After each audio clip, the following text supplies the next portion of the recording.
Bom, dando continuidade, pessoal, eu falei que a próxima videoaula seria sobre como montar no MATLAB aquele diagrama de blocos que a gente chegou em aulas passadas, né? Aqui, usando a ferramenta Simulink do MATLAB.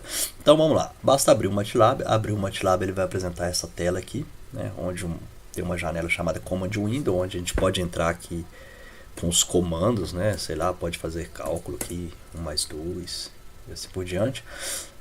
Aqui mostra qual que é a pasta que a gente está trabalhando, e aqui mostra as variáveis que estão na memória do MATLAB, né? Por exemplo, se eu criar aqui A igual a 3, criei a variável A, aqui mostra que existe essa variável na memória do MATLAB, no Workspace, e A igual a 3.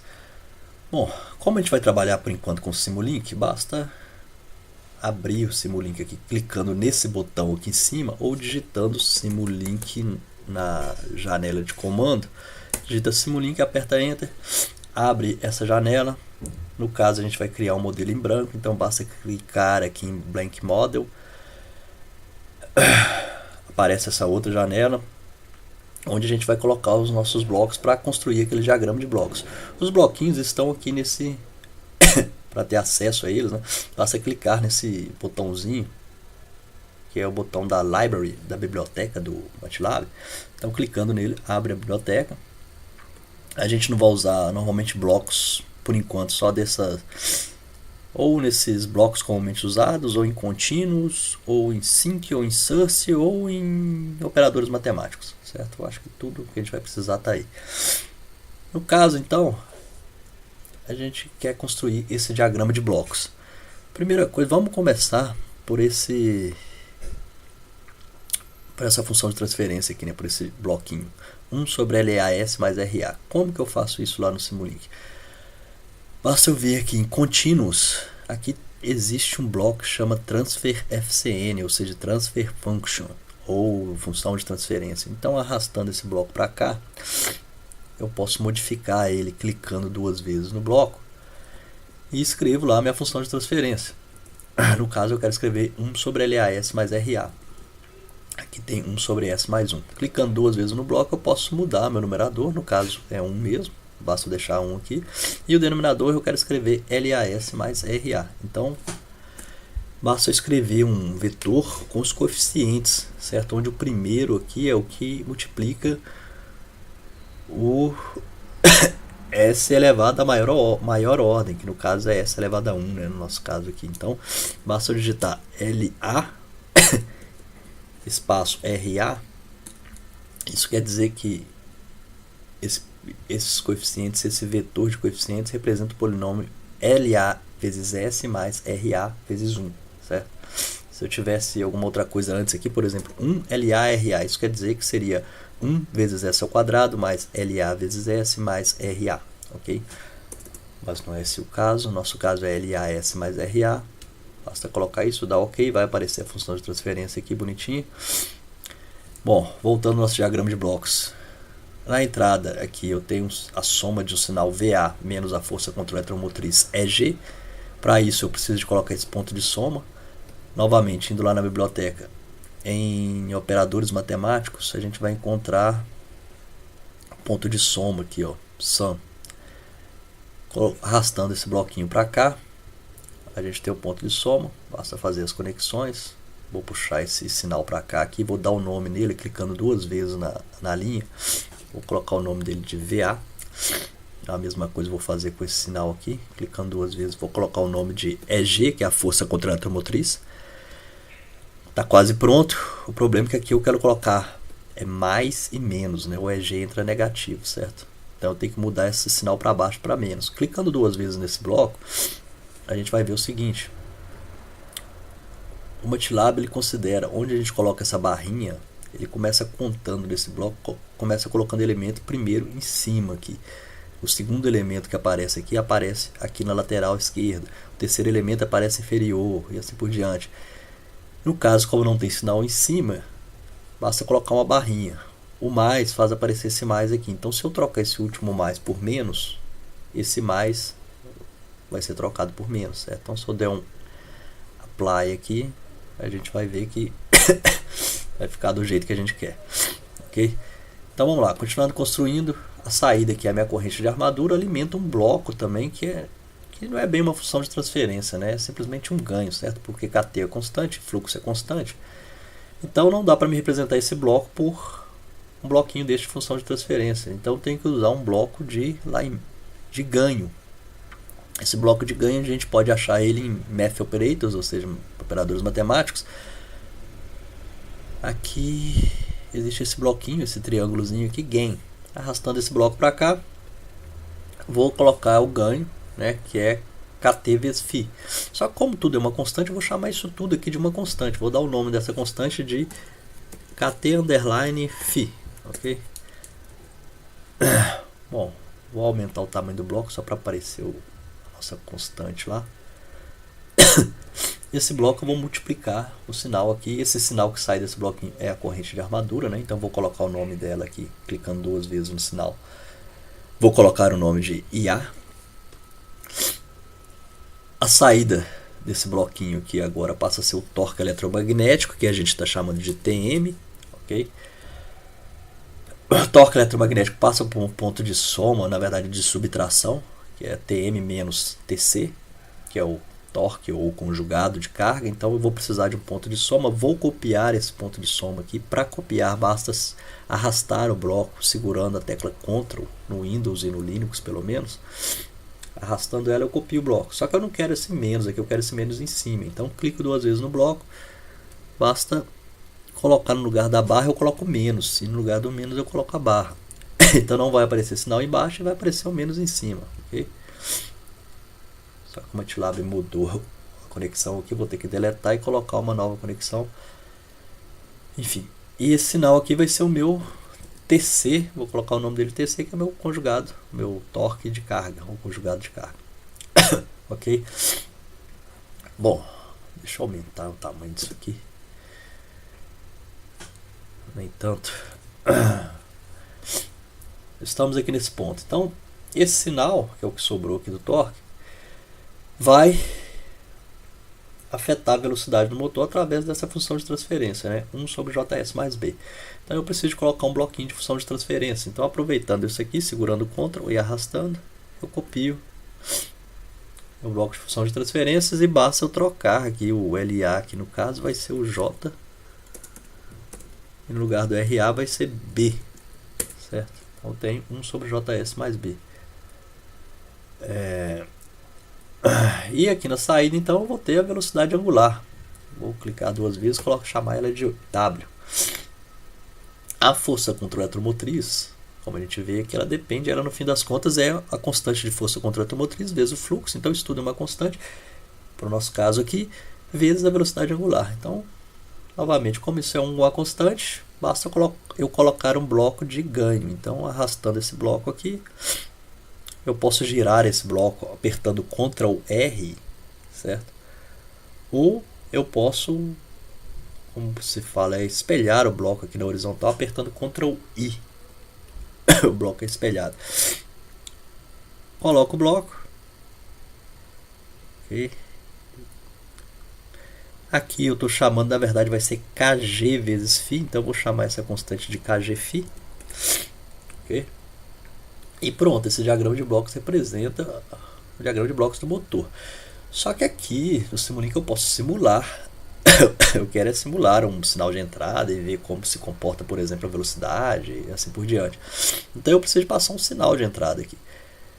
Vamos simular a entrada de um sinal constante, é como se eu ligasse o motor, sei lá, de repente com 10 volts. Então para isso basta vir lá na biblioteca.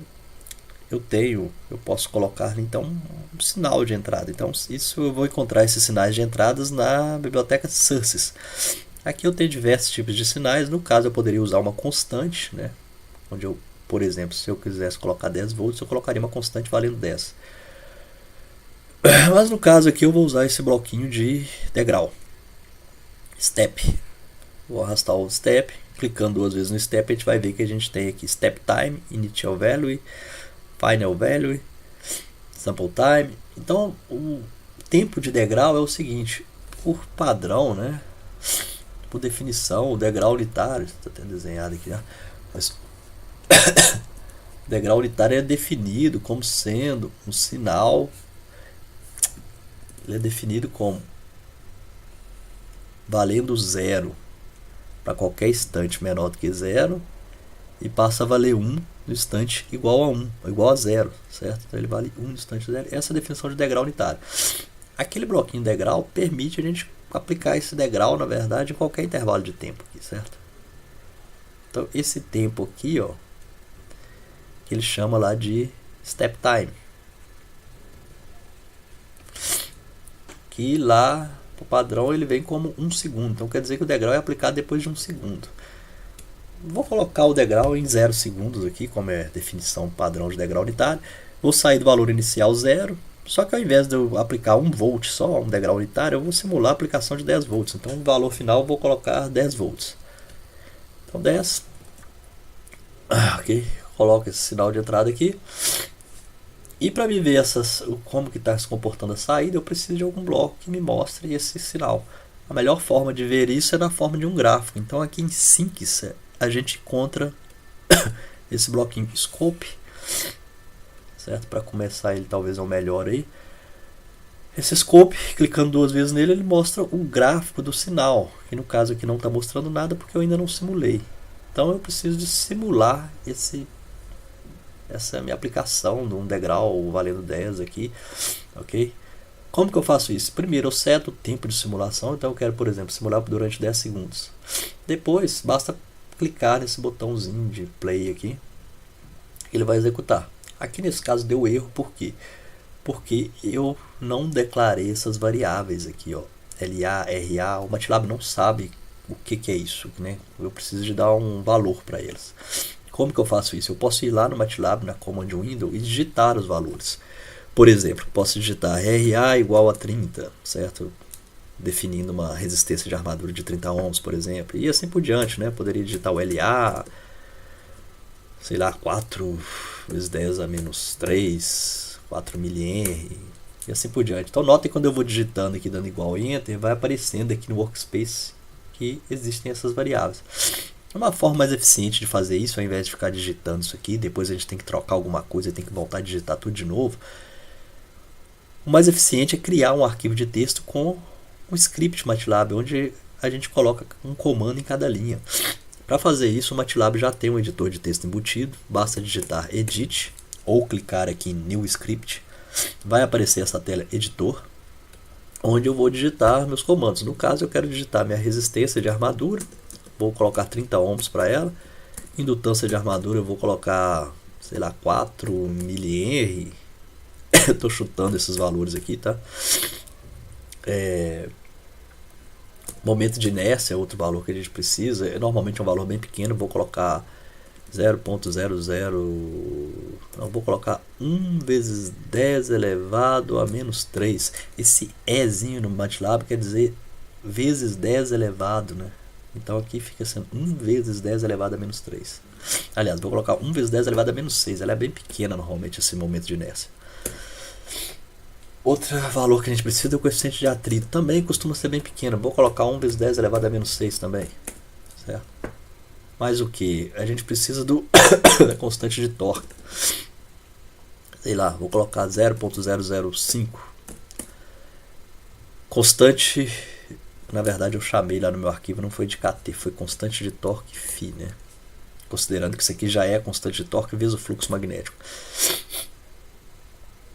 Constante de força eletromotriz vezes φ. É comum, se eu estiver usando as unidades do SI, esses dois valores serem iguais. Então eu vou colocar a constante, o Kg φ.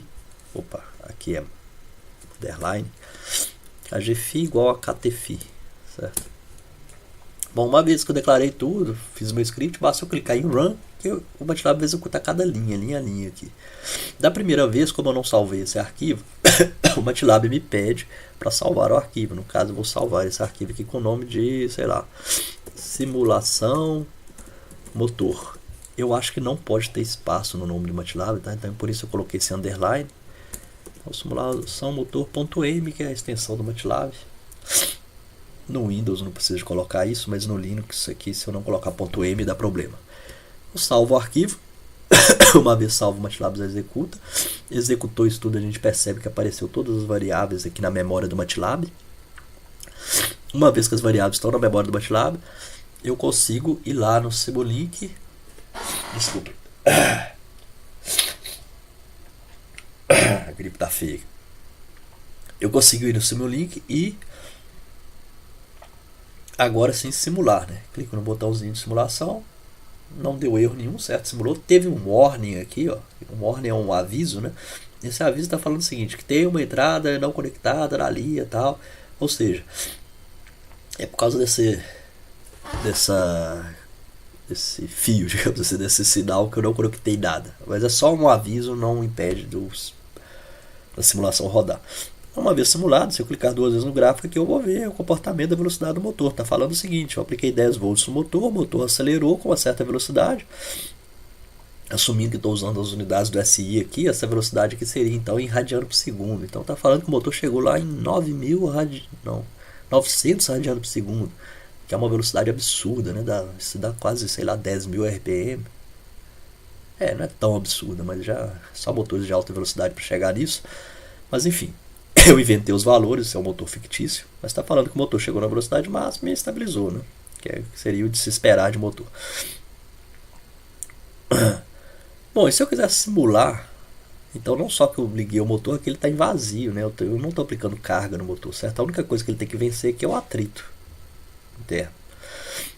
E se eu quiser simular a aplicação de uma carga aqui no motor? Então basta eu colocar um sinal representando torque, né? Sei lá, a simulação de eu ter segurado o eixo do motor, por exemplo.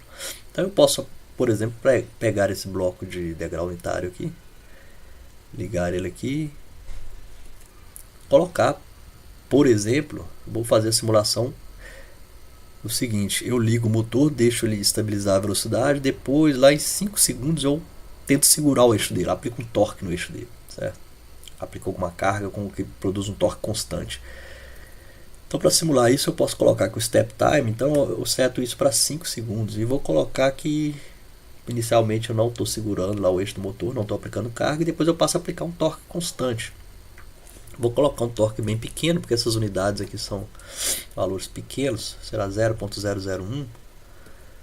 Simulo novamente, a gente vai ver que agora o motor acelerou, chegou numa velocidade em vazio. Quando eu apliquei o torque, o motor perdeu um pouco de velocidade, certo? Como era de se esperar.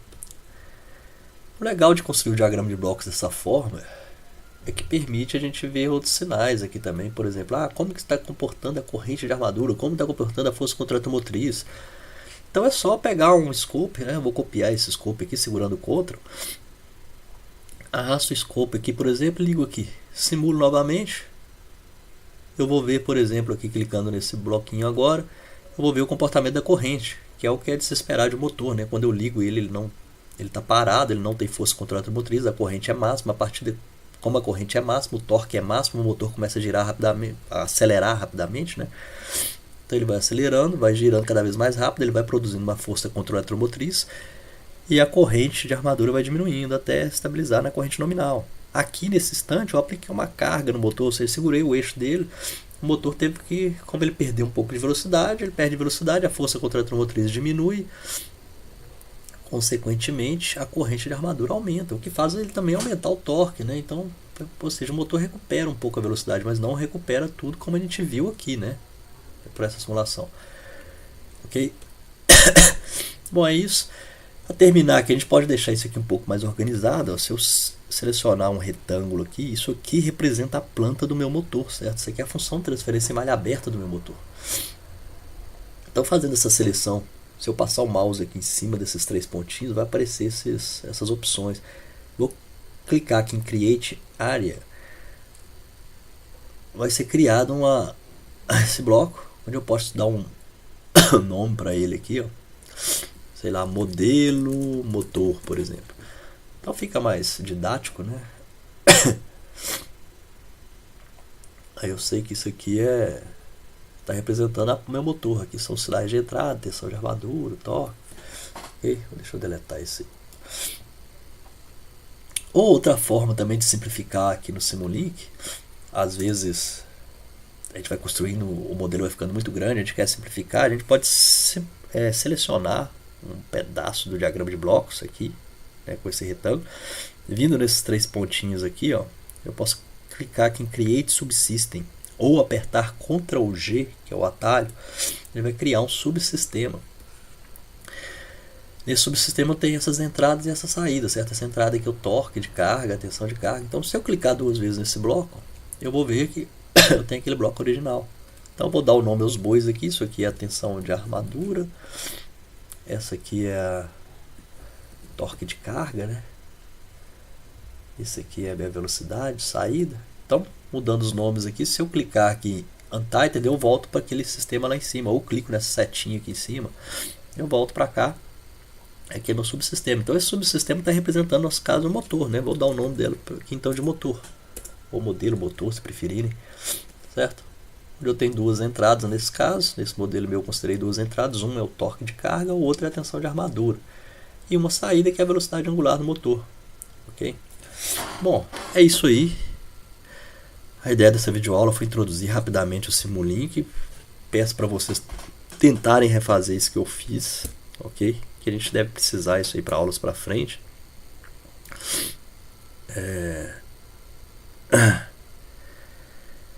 E eu devo pedir um trabalho para vocês envolvendo simulação do motor de corrente contínua, certo? Depois eu vou mostrar para vocês como que a gente pode simular isso por linhas de comando também, certo? Como a gente simula isso, por exemplo, pelo Octave, que é uma versão, é um software de simulação também com código de fonte livre, né?